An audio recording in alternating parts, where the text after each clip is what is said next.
It's the Real Estate Podcast, brought to you by ANZ Home Loans for financial well-beings. Rather than joining two containers together and having to spend all the additional money on welding and then also never being able to transport them again, is having, for example, two 40-foot containers side by side with a deck in between and a roof over the top.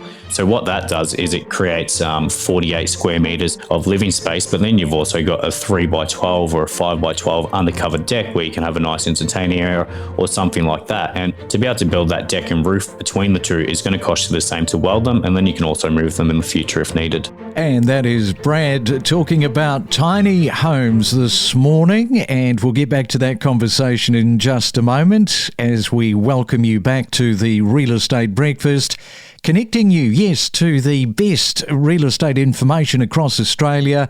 We are here 7 days a week, taking a closer look at property from multiple angles. As we know, not all real estate trends are the same, which is why that we talk to the real estate professionals from all corners of Australia. And we are up to a Wednesday, November the 19th. And good morning to Mick and Sierra in Brisbane. Thank you for your email. We got that. You say that you're currently renting a 2-bedroom apartment for $750 a week. And even with a roommate, home ownership feels completely out of reach at this point in time. You say that you are wary of taking on a huge mortgage, especially with job security never guaranteed. And instead, you're exploring tiny homes and the idea of buying land further out past Ipswich to build something independent and affordable. And after listening for 3 months, you've noticed that tiny homes haven't been covered yet by us. But you say interest is growing fast about tiny homes within your circle of friends. And you'd like to know, will this topic be featured soon? Because more Aussies are seriously considering this path of ownership. We have been talking about the tiny homes earlier this year, but because you have only just found us by the sound of it, you have missed on some of those talking points around this important subject. And we did talk to Brad, who builds tiny homes earlier this year, and it was a very insightful conversation, which is why we're going to repeat this podcast, especially for all of those tiny home people thinking that this could be a solution to the problem. And I thought your point about not wanting to saddle yourself with a big mortgage, presumably because of the 5% guarantee home scheme, is a valid point to make. And do you agree with Mick and Sierra in Brisbane about that and also the job market? Of course, you can let us know by way of voice message below or our email address, myrealestatepodcast@gmail.com. Ready to take your real estate knowledge to the next level? So are we. Let's right now catch up with Brad Buzatul from Deluxe Tiny Homes. Welcome, Brad, to the Real Estate Breakfast. What nationality is that, Buzatul? It's actually Maltese, that one. Born in Australia, so were the parents. Now, tell us a little bit about, before we get on to the tiny homes, you were a builder doing renovations, and then you decided to segue into container homes. Tell us a little bit about this backstory. Yeah, that's right. So I started out as a builder just doing renovations, just your typical bathrooms and kitchens and whatnot. We've seen a real gap in the market for affordable housing, and that's when we started to play around with the ideas of container homes. I built one for myself to start out with as a bit of a concept, and we loved it. And we just realised we could do it so cheap and really help the gap in the market there. I mean, this is quite different, isn't it, from doing renovations? So tell us a little bit about the fact that this was 5 years ago, because we've got a 5-year factor here because things have changed in 5 years. Yeah, definitely. Things have changed a lot, and we've just all seen how the market's going and how the affordable housing crisis is at the moment. But in terms of the build process, although it is completely different structure, we do treat it like any other home. And got to ask you this, is there a little bit of a stigma for container tiny homes? You know, people saying, oh no, I wouldn't want to live in a shipping container home. Yeah, there's definitely a lot of stigma or misconceptions about container homes. So I'll quickly touch on three of the main ones. The biggest one at the moment that we face, or we have our clients come to us and say, the council would never let us have one of these in your house. There is nothing stopping you at all, especially in Victoria. Victoria currently has a planning permit exemption for anything under 60 square metres. And as long as your container is built to the NCC standards, it can be approved as a residential dwelling or a secondary dwelling anywhere in Victoria or anywhere over Australia. So you said that it can be used as a primary residence? Yeah, 100%. As long as you've done all the paperwork properly, there's no reason it can't be, and we've done plenty as a primary dwelling. What about in terms of investors? I'm thinking Airbnb here. You know, it's a nice, easy way to do something because it is a prefab situation going on. It gets built off-site and then transported in. Yeah, well, that's one of our biggest clientele at the moment. A lot of people who have open land and they don't know what to do with it. They can chuck one of these homes on pretty quickly, start to Airbnb it out or rent it out and just bring in that extra income. Now, how fast are you getting with these? Because the turnaround time is reasonable, isn't it? 5 years ago, you were sort of learning how to put all of this together. I think people will be surprised to know how quickly you can turn them over. Yeah, so 5 years ago when I did my first one, it took me about 8 weeks to do. We now do them in about 12 business days. So the biggest thing we learned was just to treat it like any typical build. We're not reinventing the wheel. So we just created processes in place as your normal build would take place, follow those steps and just sped them up. Now, of course, structural modifications, when it does come to a container, you've got the integrity of the structure, cutting openings for doors and windows. That can compromise the structure integrity, reinforcement, etc. All of that would have been a learning curve too, right? Yeah, that's a really good question. When we first started out, we were using second-hand containers, which you didn't know where they were coming from. These days, what we've learned is if you buy a brand new shipping container, it comes with the full manifest log. It comes with the brochures from the supplier. So you can see exactly what went into that container and prove its structure. And then we also have an engineer help us with all of our projects to ensure our cuts are going to continue to hold up that structural integrity.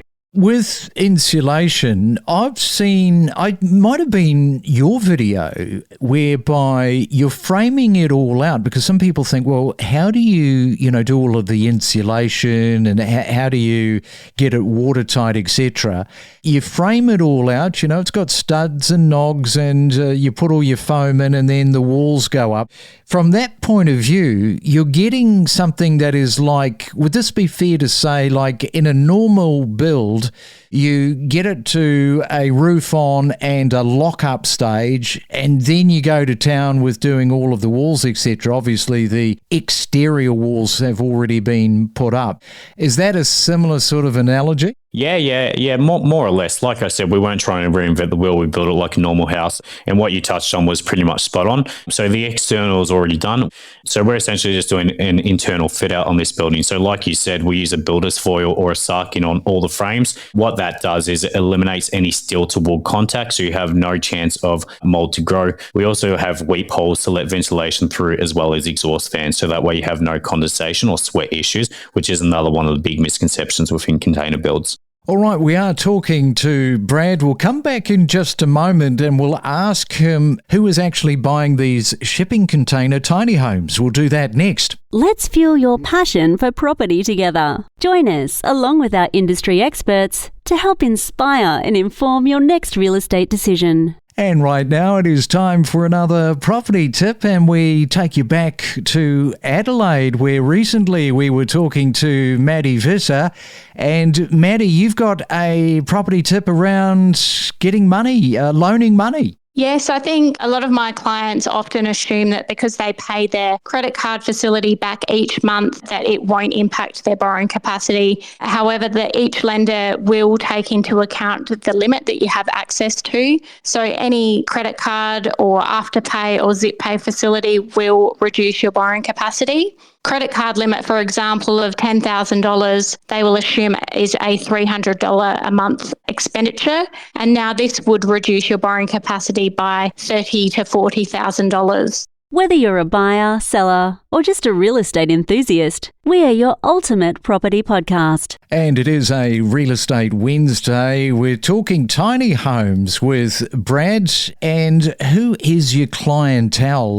Let's have a look at the demographic, because I'm figuring this could be quite large in demographic. Yeah, well, we've noticed over the last 5 years that the demographic is just growing more and more. So we have three main demographics at the moment. Your first one, which we've already touched on, is the investor market, looking at for dual living or Airbnbs or anything like that. One of our second biggest clients is someone who's just bought land in the middle of building their own house. As we know of builders at the moment, they're taking between 12 to 18 months.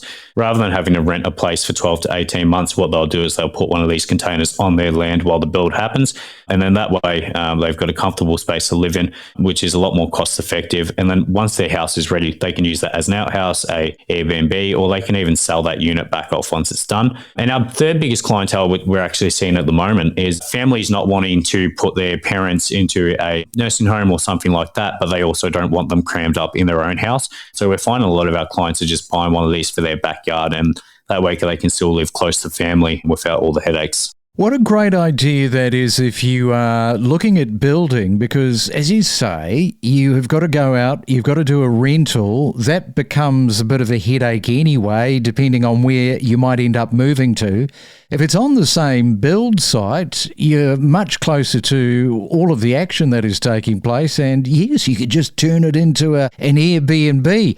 Now, have you got people that have come to you, or maybe they've rung you with an inquiry and they've said, well, we're just not too sure whether this is for us. And you've said, well, come and have a look, go for a walkthrough. They go for a walkthrough and then their brain blows up and they go, this is something I could live in. Yeah, it's funny you say that, because that's one of the most common things. A lot of people who haven't seen one of these container homes in person, I know they're not going to know what it feels like. So one of the big things is they say, this is going to be too small, it's going to be uncomfortable. And then the second they get there and see the good use of space that we do, just makes it feel that much more open and habitable. And what about somebody saying, well, I wouldn't mind joining two 40-foot shipping containers together so that I've got a lot more space.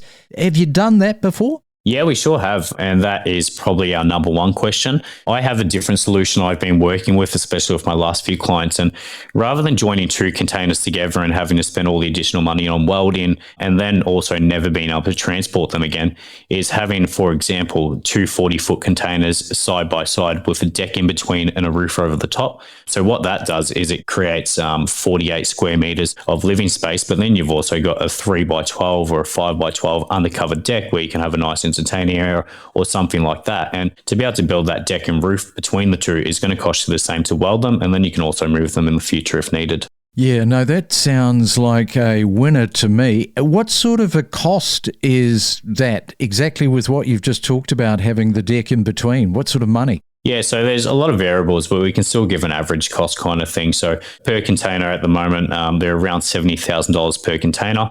And then to have a deck of that size built, you'd usually be looking around the 12 to 15 grand mark, and then about 7 to 8 grand for a roof. So just trying to do some quick maths on that. All up, you're looking at about $170,000 to $180,000, and that includes all your services like your plumbing, your footing, and your electrical. Okay, well, there you go. That has given people something to think about, I think, this morning. Brad, keep doing what you're doing, because you're obviously serving a demand that is out there in the marketplace. Thanks for coming on this morning and giving us a little bit of a rundown on all of that. Appreciate it. No worries. Thanks, Craig, and thanks for having me. Let's fuel your passion for property together. Join us, along with our industry experts, to help inspire and inform your next real estate decision. Talking of Canberra, we should have a look at the median house price and what's been happening around that. Canberra's been holding strong, so we certainly did have a little bit of a lull post-COVID, but certainly in the last probably 12 to 18 months, Canberra certainly has increased supply and demand. As we know, that's what drives price. So we're sitting around just over $1 million for our median house price here in Canberra, which is strong to see. The unit median price, this is really heated up, of course, first home buyers being drawn into this area. So I guess with first home buyers certainly being priced out of the market in our single dwelling homes, we are seeing first home buyers lean more towards units. Canberra's certainly increasing their construction on units, so off the plan units are certainly increasing, but equally so some of the older units, those that are 10 plus years old, maintenance is really good on them. They're certainly a great product to purchase in the Canberra market at this stage. We connect you to the best real estate information across Australia. The Real Estate Podcast.